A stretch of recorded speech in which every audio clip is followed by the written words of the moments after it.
ने दिया है हमको चोट, अपनी पार्टी अपना वोट, असदुद्दीन अवैसी जिंदाबाद, अख्तरुल ईमान जिंदाबाद, MIM जिंदाबाद।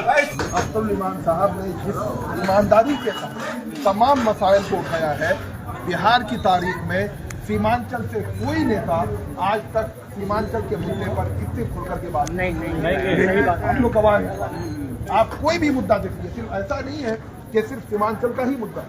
अगर आपके नालंदा में अगर आपका मदरसा जल जाता है तो वहाँ पे राजद का कोई नेता जो है आवाज नहीं उठाता है तो वो आपका बेटा अख्तरुल ईमान।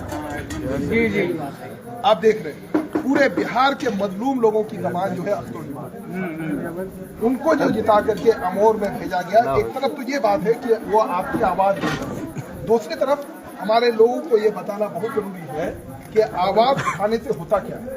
अगर हम लोग अपने गांव में एक पंचायती करते हैं,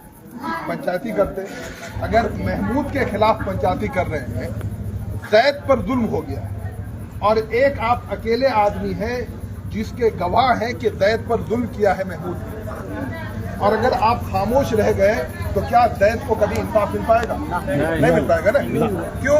क्योंकि आपके पास सच्चाई थी और आपने खामोशी अख्तियार। इसी तरह से जब आप असेंबली में और पार्लियामेंट में किसी को भेजते हैं तो आपके दर्द आपके खिलाफ जो नाइंसाफी हुई है उस नाइंसाफी के खिलाफ जो है बोलने के लिए भेजते हैं, और वहाँ पे जाकर के हमारे विधायक खामोश रह जाते हैं।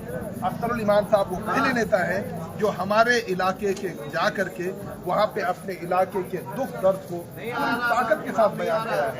यही वजह है अवैसी साहब को लेकर के आया, महानंदा नदी में उतारा और महानंदा इतना ज्यादा सरकार पे प्रेशर बना कि 2 दिन के बाद जो है यहाँ के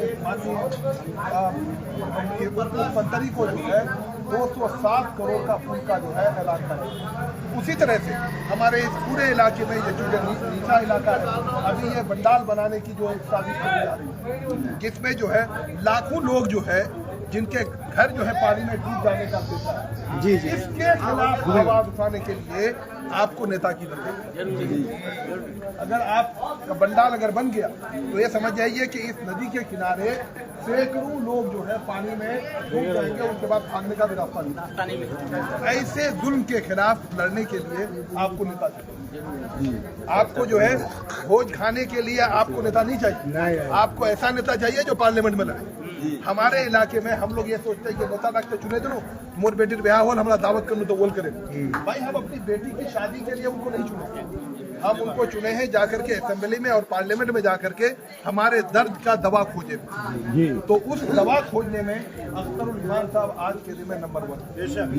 हम लोगों ने पिछले दिनों हम लोग 70 सालों से जो है हम लोग जो है तमाम लोग कांग्रेस को वोट देते थे, लेकिन आपने देखा कि हमारी हालत जो हुई, जब आप पर मुसीबत पड़ती है तो आपको अकेले लड़ना पड़ता है। बिहार के एक बहुत बड़े आलिम दीन थे, उनका इंतकाल हो गया 2-3 साल पहले।